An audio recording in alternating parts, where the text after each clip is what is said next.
వి gold trusted gold buyers మీరు తాకట్టు పెట్టిన బంగారాన్ని విడిపించి ఈ రోజు ఉన్న మార్కెట్ ధరకు కొనబడను 7771077720.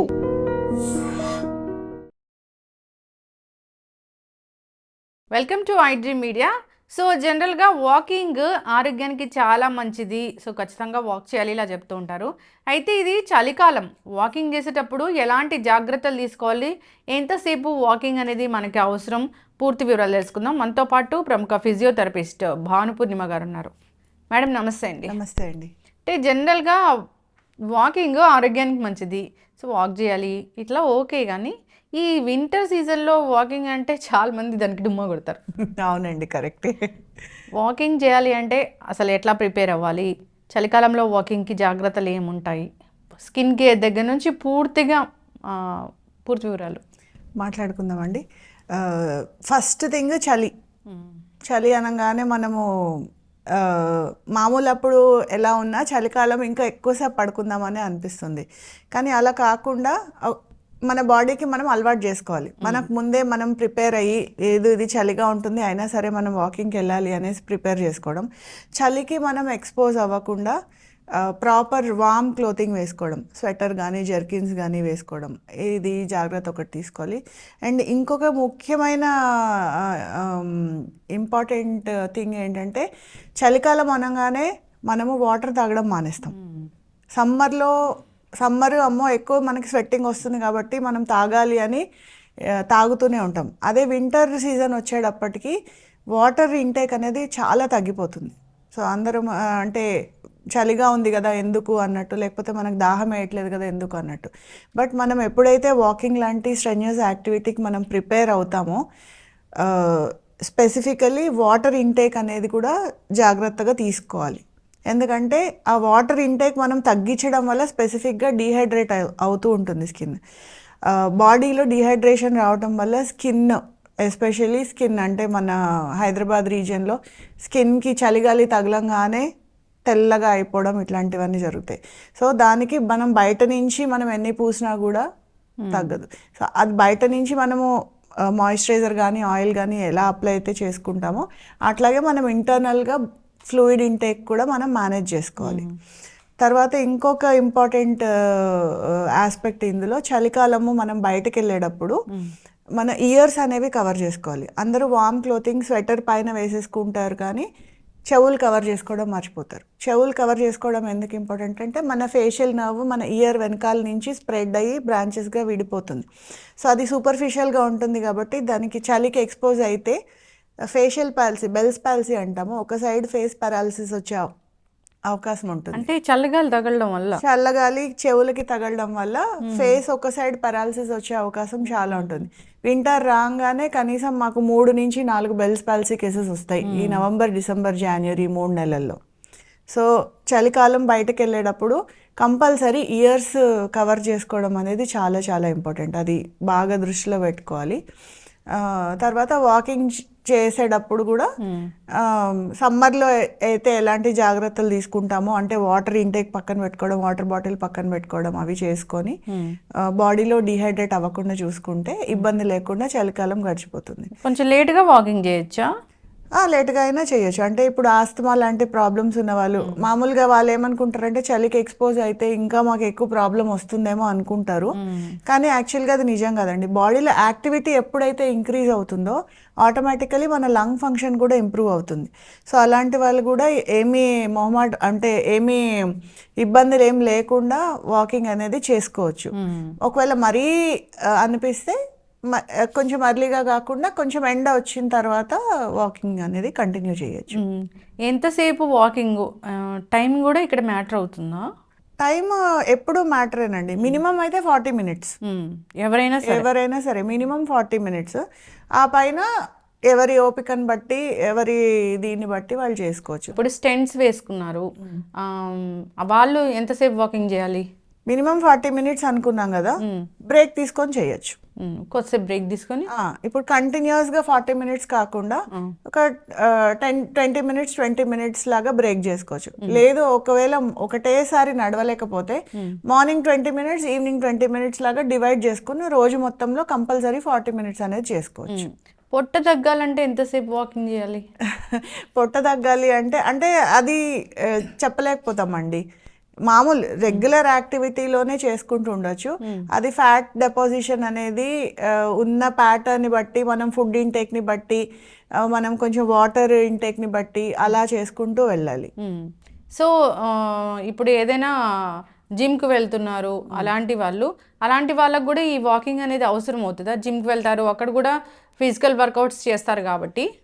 ఫిజికల్ వర్కౌట్స్ చేస్తారండి. జిమ్కి వెళ్ళే వాళ్ళకి చెప్పేది ఏంటంటే ఇనీషియల్గా డైరెక్టే మొత్తం యాక్టివిటీస్ అన్నీ చేయకుండా ఫస్ట్ వార్మప్ అనేది చాలా చాలా ఇంపార్టెంట్. సో వార్మప్ మీరు ఎలా చేసుకుంటారు అనేది మీ చేతుల్లోనే డిపెండ్ అయి ఉంటుంది. అది వాకింగ్ వార్మప్ లాగా చేసుకొని నెక్స్ట్ యాక్టివిటీస్కి వెళ్ళొచ్చు, లేదంటే ట్రెడ్మిల్ మీద చేసుకొని నెక్స్ట్ యాక్టివిటీస్కి వెళ్ళొచ్చు. అంతేగాని డైరెక్ట్గా వర్కౌట్స్కి అయితే ఎప్పుడు వెళ్ళకూడదు. అంటే వీళ్ళు వర్కౌట్స్ అక్కడ చేస్తారు, వార్మప్ అదంతా చేస్తారు కాబట్టి వీళ్ళకి సపరేట్ వాకింగ్ అనేది అవసరం ఉండదు. అది అవసరం ఉండదు, కానీ వార్మప్ మాత్రం కంపల్సరీ. డయాబెటీస్ ఉన్న వాళ్ళు ఎంతసేపు వాకింగ్ చేయాలి? డయాబెటీస్ ఉన్న వాళ్ళు కూడా వాళ్ళకైతే నేను 1 అవర్ అని చెప్తాను, డయాబెటీస్ ఉన్న వాళ్ళకి. ఎందుకంటే కొంచెం ఎక్కువ ఫిజికల్ యాక్టివిటీ అంటే షుగర్ లెవెల్స్ కంట్రోల్ అవ్వడానికి, బాడీలో అన్నీ రెగ్యులేట్ అయ్యి, మెటబాలిజం రెగ్యులేట్ అయ్యి అవ్వడానికి రెగ్యులర్ పీపుల్ కంటే ఇంకొంచెం ఎక్స్ట్రా చేయమని చెప్తాను నేను. 1 అవర్ అంటే మార్నింగ్ 1 అవరా? ఎప్పుడైనా అండి, రోజులో 1 అవర్. మీరు 1 అవర్ మార్నింగ్ చేసుకోగలిగితే వెళ్ళండి గుడ్. ఒకవేళ అవ్వట్లేదు, అంత టైం మేము స్పెండ్ చేయలేకపోతున్నాము, లేకపోతే వేరే ఏదైనా ఇబ్బందుల వల్ల మేము 1 అవర్ కంటిన్యూస్గా చేసుకోలేకపోతున్నాము అంటే బ్రేక్స్ తీసుకొని చేసుకోవచ్చు. సో బీపీ ఉన్న వాళ్ళకి వాకింగ్ మంచిగా పనిచేస్తుందా? పనిచేస్తుందండి. బీపీ ఉన్న వాళ్ళకి డెఫినెట్లీ, అంటే అది రెగ్యులేటరీ. వాకింగ్ అనేది ఓవరాల్గా మెటబాలిజంని ఇంప్రూవ్ చేస్తుంది, లంగ్ కెపాసిటీని ఇంక్రీజ్ చేస్తుంది. సో అంచేత ఏంటంటే ఈ చిన్న చిన్న ఇబ్బందులన్నీ మనకి కంట్రోల్లో ఉంటాయి. వాకింగ్ చేసేటప్పుడు ఏమి అంటే మనకి డిస్కంఫర్ట్ అనిపిస్తే మనం వాకింగ్ ఆపేయాల్సి ఉంటుంది, అంటే ఆయాసం వస్తేనా? ఒకవేళ మనం వాకింగ్ చేసేటప్పుడు అంటే రెగ్యులర్ పేస్లో వెళ్తున్నప్పుడే ఒకవేళ ఆయాసం లాగా అనిపిస్తే మన బాడీ ఎక్సెస్గా స్ట్రెయిన్ అవుతుందని మనకి ఇండికేషన్ ఇస్తున్నట్టు లెక్క. అలాంటప్పుడు ఇమీడియట్గా బ్రేక్ తీసుకోవడం ఇంపార్టెంట్. ఓకే. అలాగే ఎక్సెసివ్గా నొప్పులు వచ్చినా కూడా, అంటే మామూలుగా సాధారణంగా నొప్పులు ఉంటాయి, అంటే మనం మా దగ్గరకు వచ్చే వాళ్ళు సాధారణంగా నొప్పులు ఉన్నాయండి అందుకే చేయలేకపోతున్నాము, లేకపోతే వింటరు నొప్పులు ఎక్కువయ్యాయి చేయలేకపోతున్నాము, సో ఇలాంటి కంప్లైంట్స్ చెప్తుంటారు. నొప్పి వల్ల మేము వాకింగ్ చేయలేకపోతున్నాము అన్నట్టుగానే చెప్తారు. సో నొప్పులు అనేవి ఉన్నప్పుడు అంటే రెగ్యులర్గా ఉండేది కాకుండా ఎక్సెసివ్గా ఏదైనా పెయిన్ వస్తే అలాంటప్పుడు మాత్రం ఇమీడియట్గా స్టాప్ చేయమని చెప్తాం. మోకాళ్ళ నొప్పులు ఉన్నాయి, వాకింగ్ చేయొచ్చు? చేయొచ్చు కాదు, మోకాళ్ళ నొప్పులు కంపల్సరీ చేయాలి. మోకాళ్ళు ఇంకా అరిగిపోతాయి అనుకునే వాళ్ళకి మోకాళ్ళు ఎందుకు అరిగిపోతాయంటే మజిల్ స్ట్రక్చర్ ఎప్పుడైతే వీక్ అవుతుందో అప్పుడే మోకాళ్ళ అరుగుదల అనేది స్టార్ట్ అవుతుంది. సో బేసిక్గా స్కెలిటన్ అంటే బోన్స్ని పట్టి ఉంచేది పైన ఉన్న మజిలే. సో మజిల్ ఎంత స్ట్రాంగ్గా ఉంటే ఆ బోన్స్ అంత స్ట్రాంగ్ ఉంటాయి, ఎందుకంటే మజిల్ నుంచే దానికి ఆక్సిజన్ సప్లై రావాలి, మజిల్ నుంచే దానికి బ్లడ్ సప్లై రావాలి. ఎప్పుడైతే మజిల్ వీక్ అవుతుందో అప్పుడే బోన్స్ అనేవి దగ్గరకు వస్తాయి, అప్పుడే దాన్నే మనం అరుగుదల అంటాం. బ్రేక్ఫాస్ట్ ముందు బ్రేక్ఫాస్ట్ తర్వాత ఎప్పుడు వాకింగ్ చేయాలి? ఏదైనా అండి ఫుడ్కి కనీసం ఒక ఫుడ్ తిన్న తర్వాత కనీసం ఒక 20 నిమిషాల నుంచి అరగంట గ్యాప్ ఇచ్చి చేసుకోవచ్చు. వాళ్ళు బ్రేక్ఫాస్ట్కి ముందు చేసుకోగలిగితే వెళ్ళండి గుడ్, లేదు మాకు ఎనర్జీ కావాలి అనుకుంటే తిన్న వెంటనే అయితే మాత్రం చేయకూడదు. సో తిన్న తర్వాత కానీ లేకపోతే వాటర్ తాగిన తర్వాత కానీ కనీసం ఒక 20 నిమిషాలు నుంచి ఒక అరగంట బ్రేక్ తీసుకుని తర్వాత వాక్ చేసుకోవచ్చు. మ్యామ్, ఇప్పుడు జనరల్గా మనము పార్క్స్లో వాకింగ్ చేసే వాళ్ళకి డిఫరెంట్ డీటాక్స్ డ్రింక్స్ అని అక్కడ చాలా కలర్ఫుల్గా వెరీ న్యాచురల్గా ఆర్గానిక్వి కనిపిస్తూ ఉంటాయి, కానీ అవి కూడా తీసుకోకూడదు, ఒక్కొక్కసారి అవి చాలా విషమైపోతున్నాయి అనేది వినిపిస్తూ ఉంది. నిజంగానే వాకింగ్ లేదా పార్కుకు వెళ్ళినప్పుడు అట్లా వాకింగ్ చేసేటప్పుడే జనరల్గా ఇలాంటి డ్రింక్స్ తీసుకోవచ్చా? అంటే ఎనీ డ్రింక్ మనం ఇంట్లో ప్రిపేర్ చేసుకుంటే అందులో మనం ఏమేమి కలుపుతున్నాం అనేది మనకు తెలుస్తుంది. సే ఫర్ ఎగ్జాంపుల్ అందులో లెమన్ కానీ హనీ కానీ లేకపోతే గ్లూకోజ్ కానీ ఇలాంటివి ఏమైనా మనం మిక్స్ చేస్తాం. డీటాక్స్ డ్రింక్స్ అని వాళ్ళు కమర్షియల్గా వాళ్ళు ప్రిపేర్ చేసినప్పుడు అందులో డెఫినెట్లీ ప్రిజర్వేటివ్స్ అనేవి ఉంటాయి. సో ఆ ప్రిజర్వేటివ్స్ ఇంటేక్ చేసుకోవడం అనేది మన బాడీకి డెఫినెట్గా మంచిది కాదు. సో అలాంటివి అవాయిడ్ చేయడం బెటర్. దానికంటే మీరు ఇంట్లో మీ బాడీకి ఏది సరిపోతుందో చూసుకొని అది పెట్టుకొని వెళ్తే అది మంచిదని నేను చెప్తాను. వాకింగ్ అయిన ఎంత టైం తర్వాత వాటర్ తీసుకోవాలి? మధ్యలో దాహం వేసి నీళ్ళు తీసుకోవచ్చా? మధ్యలో అంటే బాగా ఎక్కువ దాహం అయింది అంటే ఒక ఇమ్మీడియట్గా అంటే ఎక్స్ట్రెన్యూస్ యాక్టివిటీ హెవీగా ఉన్నప్పుడు తీసుకోకూడదండి.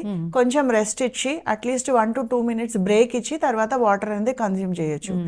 లేదు జనరల్గా మీరు వాకింగ్ అయిపోగానే మీరు వాటర్ తీసుకునే అలవాటు ఉంటే కనీసం 10 నుంచి 15 నిమిషాలు గ్యాప్ ఇచ్చి తర్వాత వాటర్ అనేది తీసుకోవచ్చు. చక్కటి ఇన్ఫర్మేషన్ మ్యామ్. ఇంకా కూడా వింటరు డాక్టర్ వాకింగ్ చేయమన్నారు కానీ మాకు లేవాలంటే డ్రౌజీగా అనిపిస్తుంది, అది సంథింగ్ వాళ్ళకి ఇంకా ఈజీ ఫీలింగ్ ఉంటుంది అన్నప్పుడే ఏం చెప్తారు అలాంటి వాళ్ళకి? లేజీ ఫీలింగ్ని పక్కన పెట్టాల్సిందే, వాకింగ్ చేయాల్సిందే కంపల్సరీ. 2 రోజులు 3 రోజులు దాన్ని ఆ ఫీలింగ్ని పక్కన పెట్టి వాక్ చేయగలిగితే ఆటోమేటిక్గా మన బాడీయే మనల్ని తీసుకెళ్తుంది. మనము అది దానికి అలవాటు చేయాలి అంతే. అంటే బేర్ ఫుట్ చెప్పులు లేకుండా నడవాలి ఇలా చెప్తూ ఉంటారు కదా, నిజంగా మంచిదేనా అది? మంచిదేనండి, ఎందుకంటే సెన్సరీ సిస్టమ్ అనేది యాక్టివేట్ అవుతుంది బేర్ ఫుట్తో నడవడం వల్ల. కాకపోతే బేర్ ఫుట్ మనం నడవాలి అంటే అక్కడ న్యాచురల్ సర్ఫేస్ అనేది ఉండాలి. సే ఫర్ ఎగ్జాంపుల్ మట్టి కానీ గడ్డి కానీ ఇసుక కానీ ఇలాంటి న్యాచురల్ సర్ఫేసెస్ ఉంటే బేర్ ఫుట్ మీద అనేది నడవచ్చు. కాకపోతే బేర్ ఫుట్ మీద నడిచేటప్పుడు తీసుకోవాల్సిన జాగ్రత్త ముళ్ళు, చిన్న చిన్న రాళ్ళు ఇలాంటివి గుచ్చుకోకుండా జాగ్రత్త తీసుకోవాలి. కానీ సింథటిక్ రోడ్స్, తార్ రోడ్లు, మన సిమెంట్ రోడ్లు ఇలాంటి ఆర్టిఫిషియల్ సర్ఫేసెస్ మీద నడిచేటప్పుడు మాత్రం షూ వేసుకుని నడవమని సలహా ఇస్తాను. చక్కగా చెప్పారు. వాకింగ్ అనేది జనరల్గా ఎవరు చేయాలి? వాకింగ్ అనేది ప్రతి ఒక్కళ్ళకి అవసరమేనండి. సో చాలామంది అంటే మనము మా దగ్గరకు వచ్చే క్లయింట్స్కి కూడా మేము చెప్తుంటాం వాకింగ్ చేయండి అంటే, మేము ఆఫీసులకి ఇంత దూరం నడిచి వెళ్తామండి, బస్ స్టాప్కి ఇంత దూరం నడిచి వెళ్తాము, లేకపోతే ఇంట్లో మేము ఇంత పని చేసుకుంటాము, మళ్ళీ మాకు ప్రత్యేకంగా వాకింగ్ ఎందుకు అంటారు. సో అది కరెక్ట్ కాదండి. సో వాకింగ్ అనేది అంటే మన బాడీలో మన ఫోకస్ మొత్తం మనం చేసే పని మీద పెట్టి వాకింగ్ చేయాలి. అంటే వేరే ఏదో పర్పస్ కోసం వెళ్ళే వాకింగ్, ఎక్సర్సైజ్గా చేసే వాకింగ్ రెండింటిని కలపకండి. సో ప్రత్యేకంగా ఈ టైం అనేది మనం కేటాయించుకొని సో ఆ పర్టికులర్ టైంలో ఆలోచనలు ఏమీ పెట్టుకోకుండా ఫోకస్డ్గా వాక్ చేసి వస్తే దాన్ని మనం కరెక్ట్ వాకింగ్ అని మనం కన్సిడర్ చేయొచ్చు. ఓకే, ఏదైనా ఒక మంచి ప్లేస్ చూసుకునే వాక్ చేయాలంటే పార్కు అలాంటి దాంట్లోనే వాక్ చేయాలా మనము? అలా అయితేనే బెటర్ అండి, ఎందుకంటే సర్ఫేస్ అంటే మనం నడిచేటప్పుడు నడక కింద నుంచి అంటే గ్రౌండ్ నుంచి ఇంపాక్ట్ మన మోకాలకి డైరెక్ట్గా వస్తుంది. సో ఎగుడు దిగుడు ఉన్న సర్ఫేసెస్ కానీ గుంతలు ఇలాంటివి ఉన్న సర్ఫేసెస్ కానీ చూసుకొని మనం వాకింగ్ ఎంచుకుంటే సో షాక్ అబ్జార్బర్స్ అంటే మన మెనిస్కై ఉంటాయి, ఇవి దెబ్బతినే అవకాశం ఉంటుంది. అలా కాకుండా కొంచెం మంచి సర్ఫేస్ యూనిఫామ్గా ఉంటే సర్ఫేస్ ఎంచుకుంటే నడవడానికి మనకి ఈజీగా ఉంటుంది, ప్లస్ మన మోకాల ఆరోగ్యానికి కూడా మంచిది. భోజనం చేశాక వాక్ చేయాలా?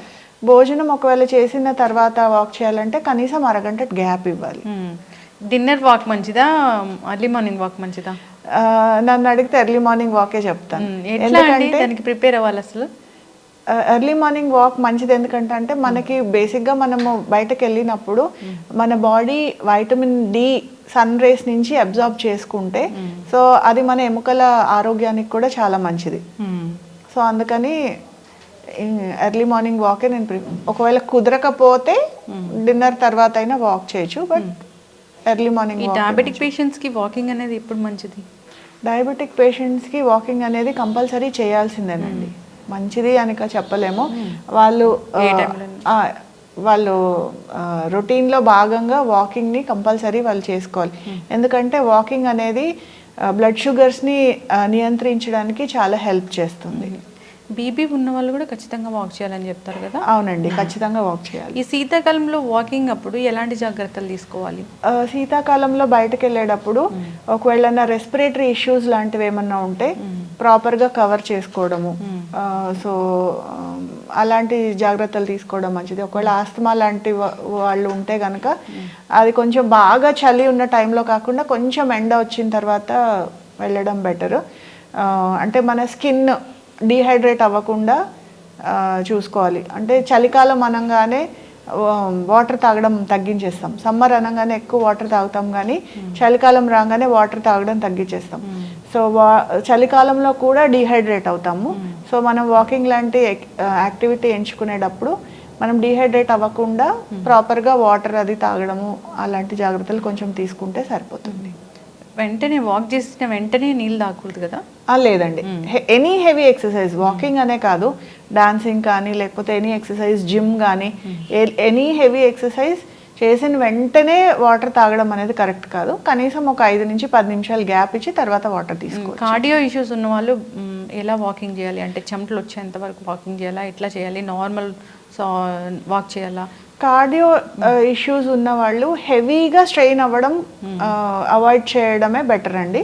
సో నార్మల్ పేస్లో, అంటే నార్మల్ యాక్టివిటీలో మనం ఎలా అయితే నడుస్తామో సో అంతవరకు, అంటే చెమటలు రాకుండా చూసుకొని, అంటే షార్ట్నెస్ ఆఫ్ బ్రెత్ అంటాం, అంటే ఊపిరి అందకుండా చూసుకొని, ఊపిరి అందకపోవడం లాంటి పరిస్థితి రాకుండా చూసుకొని నార్మల్గా వాక్ చేస్తే సరిపోతుంది. ఎస్, చాలా చక్కగా చెప్పారు మ్యామ్. వాకింగ్ అనేది అందరికీ అవసరం. చాలామంది మోకాలు నొప్పులు ఉన్నాయని వాకింగ్ చేయకుండా ఉంటారు, వాళ్ళకి ఖచ్చితంగా వాకింగ్ అనేది అవసరమే. సో ఇంకా చెప్పారు ఏంటంటే బ్లడ్ ప్రెషర్ కానీ డయాబెటీస్ కానీ ఇలాంటివి ఉన్న వాళ్ళు కూడా ఖచ్చితంగా వాకింగ్ చేయాలని, అందరూ ఫాలో అవ్వాలని కోరుకున్నాం. సో చెప్పులు లేకుండా నడవడమే ప్రిఫర్ చేయాలి, కానీ సర్ఫేస్ ఏముంది అనేది కూడా మ్యాటర్ అవుతుంది అక్కడ. అవునండి. సో వాకింగ్ కోసం సపరేట్ షూనే వాడాల్సి ఉంటుంది కదా? ఖచ్చితంగా షూవే వాడాలండి. ఎందుకంటే మన ఆర్టిఫిషియల్ సర్ఫేస్ మీద మనం నడిచినప్పుడు మన మోకాలకి డ్యామేజ్ జరగకుండా ఉండాలంటే దానికి ప్రాపర్గా షాక్ అబ్జార్బింగ్ ఉండే షూ వాడితేనే అది ప్రాపర్గా ఉంటుంది. ఎస్, చక్కగా చెప్పారు భానుపూర్ణిమ గారు. ఫాలో అవ్వాలని కోరుకుందామండి. మరిన్ని ఎపిసోడ్స్ మనం కంటిన్యూ చేద్దాం, సిరీస్ అనేది చేద్దాము. ధన్యవాదాలు.